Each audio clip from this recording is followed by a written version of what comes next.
Hello, I'm Lilith and welcome to my undead corner of the internet. In today's video, we will be taking this metal lunchbox that is Winnie the Pooh themed and turning it into this really cool Fallout themed lunchbox. So stay tuned to see how I did it. First step to all of this, we will need to be outside or in a well-ventilated area. But for me, it's just easier to be outside because we need to sand this down. So the only thing that I have done is I did tape off this part, the little handle, only because it was dark blue and I'm gonna keep it dark blue. So we will be sanding this down, at least roughing it up enough for the paint to stick. So that's going to be our first little situation. Now, I'll give a little bit of a recap or a little bit of an idea. So I did in fact print off the stickers that go on the front and the back. Yes, I know they're different sizes. Oops, what can I say? But I think it'll be fine because of the way I planned on doing the edges. Kind of like, I think the size isn't going to make that big of a deal. And I kind of just grabbed some sandpaper. I'm not even going to be too picky on the sandpaper. However, I will say this is the paint that I picked. I know this isn't going to be the only bit of paint that I'm using, but you know, I'm going to probably be using some brown craft paint or acrylic paint, maybe some reds, you know, to give it a little rust look, but at least this to start off the base. So let's get to sanding this down and see how this ends up and everything. Now, when it came to the sanding, as you see, it is nothing perfect. There is no rhyme, no reason to it. I'm not trying to take it down to bare metal or anything like that. I am just trying to rough it up very quickly. My neighbor has their dog out, so it keeps distracting me as he's running around and they're trying to gather him up. So it was a little entertaining to be able to watch while I was doing this, but this process was just a little bit tedious since it is just sanding and trying to get all these tiny little pieces. Okay, so now that it is relatively all sanded, the only spot that I really couldn't get to is underneath here. Let's just sit down, I guess, so we can do this a little better. So all the sides are really just roughed up. That's all I needed it to do, was kind of like rough up. Now I did not rough up the metal parts or whatever. I'm not really worried about them. So I guess the next step is to make sure this gets all shaken up, and I guess just gonna start light coating. Now, I know you can in fact see my table. This was originally a black table, but we're gonna bypass the fact that I'm sitting here, again, spray painting on it. Oops. Now, I am not in any shape or form saying this is the spray paint that it's going to be good. I really don't know. I've never used the hammered finish spray paint before, so trial and error, I guess. Gotta shake it really good.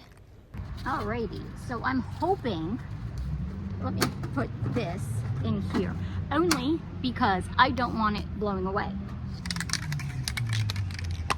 Let's see, am I in frame enough? Okay. So, we're just gonna, like, I guess, wing it and hope that it covers. I am really just hoping it covers the dark blue-ish of some of this. I know it should cover the yellow easily, but it's not covering. I'm just hoping it covers nicely. It's not covering the raised Winnie the Pooh, which was to be expected. I've got mosquitoes, but joys of living in Florida, I guess. And by the way, I don't mean joys. Ugh. Okay, I'm not sure if you can see it from this angle or not, but because this part of Winnie the Pooh was actually erased. It is not covering very well. I mean, I think it'll be fine only because I am putting a sticker over it and everything. I'm still like gonna spray paint the whole thing to make sure everything is evenly covered and stuff like that. So I'm hoping the fact that it'll be fine. Make sure you get all the sides all nice and covered with paint. This is why it should be done outside, because this is a messy task. Do you see this tree keeps trying to get in my way? It is driving me absolutely bonkers. But, oh well. And it's starting to rain, so now I have to go inside. For this next step, we will be honestly just applying the stickers to the lunchbox, or the front and the back. At the moment, we have to apply those, and then I am going to mix some glue with some cinnamon and some different paints to make the rust look. So here's for the next step, which I think is going to be the most difficult of them all. So here I did in fact speed this up because honestly you should know how to put a sticker on by now. So we're just placing the front sticker and the back sticker, hopefully lining it up. Now I did print these from, I don't know, some random site that I found from Google.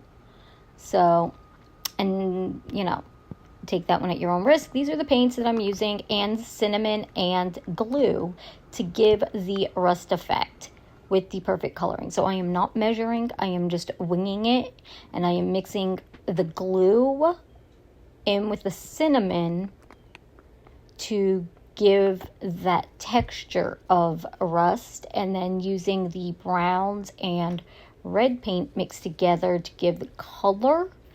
And I am just gonna tap this stuff on and around the edges of the sticker to make sure it blends it in a little bit. But this is literally just tap, tap, tap, tap, tap, tap, tap, tap, tap, tap. No rhyme, no reason, no pattern or method. Just gonna continue to do this until my heart says, okay, it is time to stop. So no measuring to this, so I can't help on that. There was no pattern, so I can't really help. It's just all up to how you feel you want it to look, because sometimes more is not always better. So the moment you've been waiting for, the final reveal. So here's the front of it. Here's the back. Now I did add the stickers along the sides, the top, and the other side. So it is pretty much done, and I think the rust came out really nice, and it is still a usable lunchbox. It opens, it closes. I did not do the inside, so you could still see the fact that this was Winnie the Pooh and that it was yellow. But I feel like that's not really important, because I'm just gonna have it behind me somewhere, like sitting on a shelf most likely. Now the stickers were a little bit of a pain, only because I did not use the correct sticker paper, but that's okay. I used some like Cricut thickish sticker paper. Horrible, by the way. Don't recommend that stuff unless you really need it. It did not want to stick at all, so I had to kind of like glue it down, and then I kept having to glue, like cover it in glue to get it to stick. So that, I will say, is something I will definitely call a lesson learned.